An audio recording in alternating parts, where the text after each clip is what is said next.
બાંગ્લાદેશમાં હિન્દુ સમાજ પર સતત થઈ રહેલા હુમલા, અત્યાચાર અને માનવ અધિકાર ભંગના વિરોધમાં અંજાર ખાતે રવિવારે જન આક્રોશ સભા તથા શ્રદ્ધાંજલિ અર્પણ કાર્યક્રમ યોજાયો હતો. શ્રી સ્વામિનારાયણ મંદિર અંજાર ખાતે આયોજિત આ કાર્યક્રમમાં સનાતન હિન્દુ સમાજના આગેવાનો, ધાર્મિક સંસ્થાઓના પ્રતિનિધિઓ, વિવિધ સમાજના આગેવાનો તેમજ મોટી સંખ્યામાં સ્વામિનારાયણ સંપ્રદાયના ભક્તો હાજર રહ્યા હતા.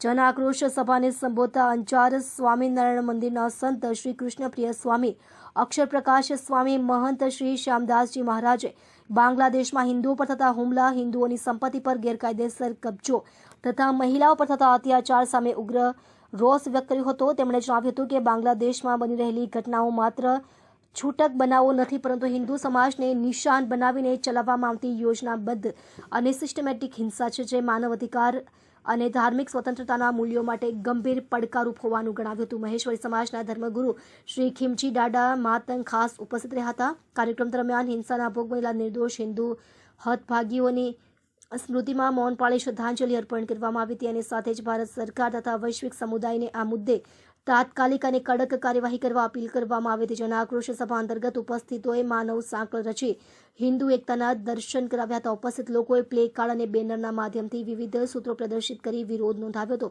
ઉપરાંત સનાતન હિન્દુ સમાજના નાગરિકોએ સહી અભિયાન હાથ ધરી કેન્દ્ર સરકારને ઈમેલ તથા પત્ર લખીને પોતાનો વિરોધ અને માંગ રજૂ કરી હતી. કાર્યક્રમના અંતે અંજાર સનાતન હિન્દુ સમાજ દ્વારા બાંગ્લાદેશમાં હિન્દુઓ પર થતા અત્યાચાર સામે એકતા, સંયમ અને દ્રઢતા સાથે અવાજ ઉઠાવવાનો સંકલ્પ વ્યક્ત કરવામાં આવ્યો હતો. સ્ટોરી ભરત ઠાકોર, કચ્છ. ભારત માતા કી જય. હું અંજાર સ્વામિનારાયણ મંદિરમાં સ્વામિનારાયણ ભગવાનનો સાધુ શાસ્ત્રી અક્ષર પ્રકાશ દાસ બોલું છું.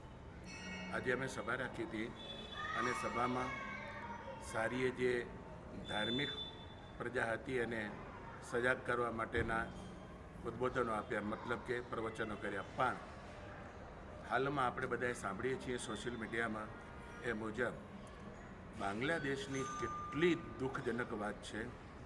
આ દુનિયામાં જીવને જીવન જીવવાનો અધિકાર છે. સત્ય સનાતન ધર્મનો અનુયાયી આજ દિવસ સુધી કોઈને પણ પીડ્યો નથી, પરેશાન નથી કર્યો.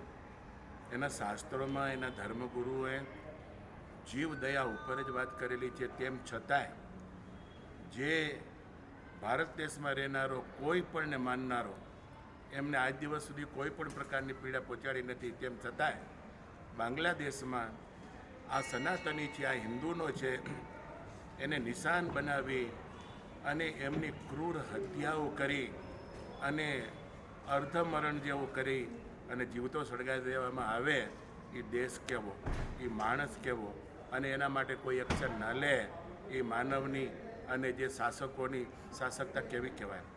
હું એક હિન્દુ તરીકે કહીશ, અમે એના દુઃખમાં ભાગીદાર છીએ. આવું ના જ થવું જોઈએ અને આવું જે થતું હોય ત્યાં આપણે ગમે તે રીતે હિન્દુઓએ અટકાવવું જોઈએ. ખાસ કરીને ભારત દેશના જે કોઈ પદાધિકારીઓ હોય, જે કોઈ રાજકીય ક્ષેત્રે ઉચ્ચ સ્થિતિના વ્યક્તિઓ હોય, જેમની કલમ અને કાંડી કામ કરતી હોય, એમને આ નિર્ણય તરત જ લઈ લેવો જોઈએ. આવો દુઃખ સહન કરી લેવું એ ઈશ્વરીય કાનૂન નથી અને આપણે પણ ક્રૂર અને નિર્દય ગણાઈ જઈએ. એના કરતાં હું એમ નથી કહેતો કે બાંગ્લાદેશમાં કોઈ પણ દેશમાં કોઈ પણને પણ આવા દુઃખ થાય ને એના માટે તરત જ નિર્ણય લઈ લેવો જોઈએ. ખાસ કરીને હિન્દુને ટાર્ગેટ બનાવવામાં બહુ આવે છે, હિન્દુની દીકરીઓને પણ ટાર્ગેટ બનાવવામાં આવે છે અને એમના ઉપર અધર્મ જુલમ કરી અને આવા વિધર્મી કહો, અધર્મી કહો કે આતંકી કહો, આ બધા જ લોકો આવો ગેરલાભ ઉઠાવે છે. એ તરત જ બંધ થવો જોઈએ.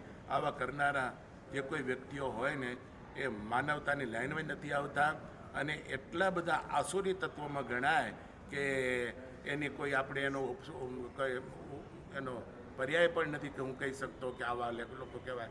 એટલે હીનમાં હીન વ્યક્તિઓ છે. માટે દુખિયારાની વારે આપણે ભારતના તમામ નાગરિકોએ જવું જોઈએ, હિન્દુઓએ ખાસ. साधु संतो महंतो मठाधीशों जन जागृति सभा का आयोजन हुआ है, इसके बारे में आप क्या कहें? आज बांग्लादेश में हमारे जैसे दीपू दास जी अमृत मंडल को बेरहमी से और नग्न करके मारा गया, अत्याचार किया गया वहाँ पे बहन बेटियों के ऊपर, वहाँ के हमारे हिंदू सनातन संबंधित धर्म से जितने भी चिन्ह आदि हैं विशेष हैं उनका क्षति किया जा रहा है। तो आज हम भगवान श्री स्वामीनारायण मंदिर से हिंदू मात्र, कोई जाति नहीं, कोई भेद नहीं, एक मंच पे जितने भी धर्म गुरु हैं सब एकत्रित होकर के ये आह्वान किए और ये उनको आश्वस्त करना चाहें कि हम भारत में हों या भारत के बाहर हों, हम जहाँ भी हैं एक हैं, हम आपके साथ हैं, आप डरे नहीं।